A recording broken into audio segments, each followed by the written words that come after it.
अगले ओलंपिक्स में मैं ही हिंदुस्तान को पहलवानी में मेडल दिलाऊंगा, वो भी सोने का। इंडिया का कोड है? तो हमें नहीं मिलता इंडिया का कोड, कमाना पड़ता है।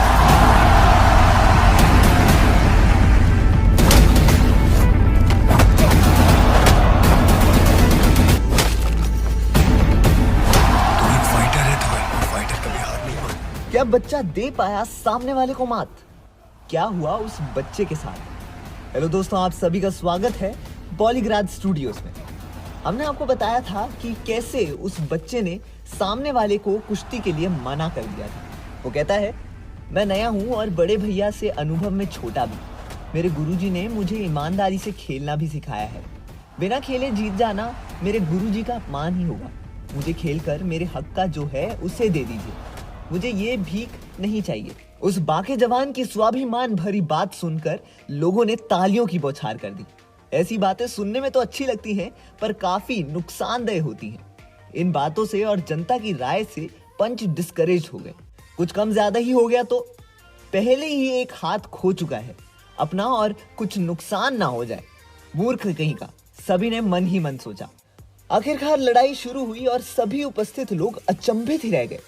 सफाई से किए हुए वार और मौके की तलाश में बच्चे ने फेंका हुआ दाव उस मैच्योर कॉम्पिटिटर को झेलते तक नहीं बना। वो मैदान के बाहर औंधे मुंह पड़ा था। कम से कम परिश्रम में उस लर्न पार्टिसिपेंट्स ने उस पुराने महारथी तक को धूल चटा दी। मैदान यानी अखाड़े में पहुंचकर बच्चे ने अपना मेडल निकाल के गुरुजी के चरणों में रख दिया। अपना सिर गुरुजी के चरणों की धूल माथे लगाकर गुरुजी को प्रणाम किया। गुरुजी, एक बात पूछना चाहता हूँ। पूछ, क्या पूछना चाहता है? मुझे सिर्फ एक ही दांव आता था, फिर भी मैं कैसे जीत गया? तू 2 दांव सीख चुका था बच्चे, इसलिए जीता। कौन से 2 दांव गुरुजी? पहली बात, तू ये दांव इतनी अच्छी तरह से सीख चुका था और उसमें गलती होने तक की गुंजाइश ही नहीं थी। तुझे नींद में भी लड़ाता तब भी तू इस दांव से गलती नहीं करता। तुझे ये दांव आता है, ये बात तेरा कॉम्पिटिटर अच्छी तरह से जान चुका था, पर तुझे सिर्फ यही दांव आता है, ये बात थोड़ी उसे मालूम थी। अच्छा, और दूसरी बात क्या थी गुरुजी? दूसरी ज्यादा महत्व रखती है। हर एक दांव का एक प्रति दांव होता है। ऐसा कोई दांव नहीं है जिसका तोड़ ना हो। वैसे ही इस दांव का भी एक तोड़ था।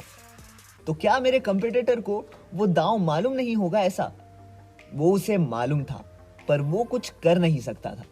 जानता है क्यों?